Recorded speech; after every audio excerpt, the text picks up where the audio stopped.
ناظرین، آپ نے اکثر آرٹیفیشل انٹیلیجنس کا لفظ سنا ہوگا۔ کیا آپ کو معلوم ہے کہ آرٹیفیشل انٹیلیجنس کیا ہے، کیسے کام کرتا ہے، اس کی اقسام کیا ہیں اور انسانوں کے لیے اس کے فائدے اور نقصانات کیا ہیں؟ اگر آپ نہیں جانتے تو ہم آپ کو آرٹیفیشل انٹیلیجنس کے متعلق مکمل تفصیل کے ساتھ بتانے والے ہیں، جو یقیناً آپ کے علم میں اضافہ کرے گا۔ اس لیے آپ سے درخواست ہے کہ ویڈیو کو آخر تک ضرور دیکھیں۔ تو چلیں شروع کرتے ہیں۔ Arham Beer, Facts Videos YouTube channel, where you can get the informative and in-depth facts about the hidden secrets of the world, so please stay tuned and watch the interesting upcoming video completely.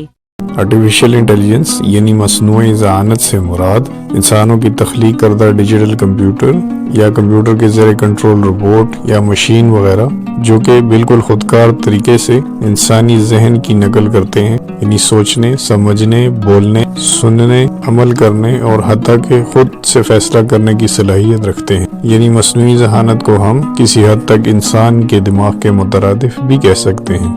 ہم artificial intelligence یعنی مصنوعی ذہانت کیوں استعمال کرتے ہیں؟ Artificial intelligence یا مصنوعی ذہانت ایک ایسی ٹیکنالوجی ہے جو سمارٹ اور ذہین مشینیں بنانے میں ہماری مدد کرتی ہے، جو انسانی مداخلت کے بغیر کام انجام دینے کی صلاحیت رکھتی ہے۔ آرٹیفیشل انٹیلیجنس پر مبنی مشین ڈیٹا کے تجزیے کی مدد سے اپنے ارد گرد کے ماحول کو سیکھنے اور دریافت کرنے کے لیے پروگرام کی جاتی ہیں۔ حقیقی دنیا میں ہم آرٹیفیشل انٹیلیجنس کے مختلف اپلیکیشنز دیکھ سکتے ہیں، مثلا خودکار روبوٹس، بغیر ڈرائیور کے خودکار طریقے سے چلنے والی گاڑیاں اور ڈرونز، صحت کی دیکھ بھال کا نظام، internet search engines, Google services, social media services, navigation اور سفر کی services, banking and finance, smart home devices, security اور نگرانی کے ڈیوائسز، ای کامرس سے لے کر راکٹ سائنس تک تقریباً ہر جگہ آرٹیفیشل انٹیلیجنس استعمال ہوتی ہے۔ یعنی دوسرے لفظوں میں موجودہ دور اور مستقبل میں آرٹیفیشل انٹیلیجنس کے بغیر کوئی بھی ٹیکنالوجی مکمل نہیں۔ اب سوال یہ پیدا ہوتا ہے کہ آرٹیفیشل انٹیلیجنس یعنی مصنوعی ذہانت کیسے کام کرتی ہے؟ آرٹیفیشل انٹیلیجنس سسٹم کی تعمیل ایک مشین میں انسانی خصائص اور صلاحیتوں کو ریورس انجینئرنگ کرنے کا ایک محتاط عمل ہے، اور اس کے کمپیوٹیشنل صلاحیت کو استعمال کرتے ہوئے اس سے آگے نکلنا ہے جس کے ہم قابل ہو چکے ہیں۔ مصنوعی ذہانت مختلف طریقوں کو استعمال کرتے ہوئے کام کرتا ہے، جن میں number 1 machine learning, number 2 deep learning, number 3 neural networks, number 4 natural language processing, number 5 computer vision, number 6 علمی کمپیوٹنگ۔ مصنوعی ذہانت کی اقسام۔ ویسے تو مصنوعی ذہانت کی بہت ساری اقسام ہیں جو کہ ضرورت کے مطابق بنائی جاتی ہیں، لیکن عام طور پر یہ 3 اقسام مشہور ہیں۔ نمبر 1 آرٹیفیشل نیرو انٹیلیجنس یعنی مصنوعی تنگ ذہانت، number 2 artificial general intelligence, number 3 artificial super intelligence. آئیے اب ہم آپ کو تفصیل کے ساتھ آرٹیفیشل انٹیلیجنس کی اقسام بتاتے ہیں۔ نمبر 1 آرٹیفیشل نیرو انٹیلیجنس یعنی مصنوعی تنگ ذہانت۔ یہ آرٹیفیشل انٹیلیجنس کی سب سے عام شکل ہے جو آپ کو مارکیٹ میں عام ملے گی۔ یہ مصنوعی ذہانت کے نظام کو ایک ہی مسئلے کو حل کرنے کے لیے ڈیزائن کیا گیا ہے، جو ایک ہی طرح کے کام کو اچھی طرح سے انجام دیتے ہیں، وہ بھی بغیر کسی غلطی کے۔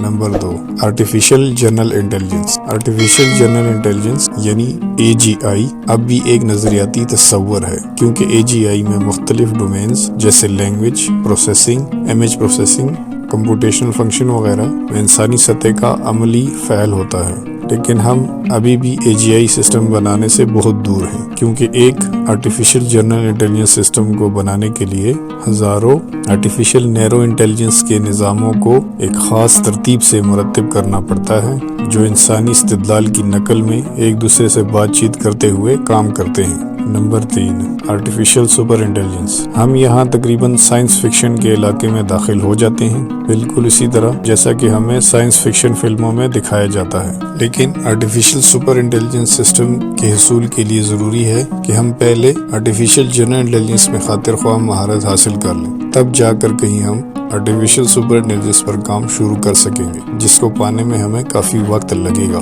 کیونکہ ایک آرٹیفیشل سپر انٹیلیجنس سسٹم تمام تر انسانی صلاحیتوں کو پیچھے چھوڑنے کے قابل ہوگا۔ اس میں فیصلے کرنا، عقلی فیصلے کرنا، یہاں تک کہ بہترین آرٹ بنانے اور جذباتی تعلقات بنانے جیسی چیزیں شامل ہیں۔ ایک بار جب ہم آرٹیفیشل جنرل انٹیلیجنس میں مہارت حاصل کر لیتے ہیں تو آرٹیفیشل سپر انٹیلیجنس نظام تیزی سے اپنی صلاحیتوں کو بہتر بنانے اور ایسے دائروں میں آگے بڑھنے کے قابل ہو جائیں گے جن کا شاید ہم نے کبھی خواب میں بھی نہ سوچا ہوگا، لیکن فی الحال یہ ایک تصور ہے جو کہ مستقبل میں بہت دور ہے۔ مصنوعی ذہانت کے فوائد: غلطی سے پاک پروسیسنگ، دہرائے جانے والے کاموں میں مدد کرتا ہے، ہفتے کے 7 دن اور 24 گھنٹے دستیابی، درست فیصلہ سازی، ڈیجیٹل اسسٹنس، تیز تر فیصلہ سازی، خطرناک حالات میں آرٹیفیشل انٹیلیجنس کا نفاذ، نئی ایجادات میں مدد کرتا ہے۔ آرٹیفیشل انٹیلیجنس کے نقصانات: بے روزگاری میں اضافہ، تخلیقی صلاحیتوں کا فقدان،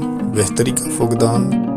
کنکلوژن: یہ کوئی سوچنے کی بات نہیں کہ آرٹیفیشل انٹیلیجنس کاروبار کے لیے ایک انتہائی طاقتور ٹول ہے۔ در حقیقت صرف کاروبار ہی نہیں، آرٹیفیشل انٹیلیجنس ایجاد یا پیش رفت فراہم کرنے میں بھی بہت اہمیت رکھتا ہے، لیکن ہمیں سکے کے دوسرے رخ پر بھی غور کرنے کی ضرورت ہے۔ اگرچہ آرٹیفیشل انٹیلیجنس ایک بہترین ٹول ہے اور انقلابی ہو سکتا ہے، یہ ہمارے خلاف بھی استعمال ہو سکتا ہے اور زیادہ سے زیادہ نقصان پہنچا سکتا ہے۔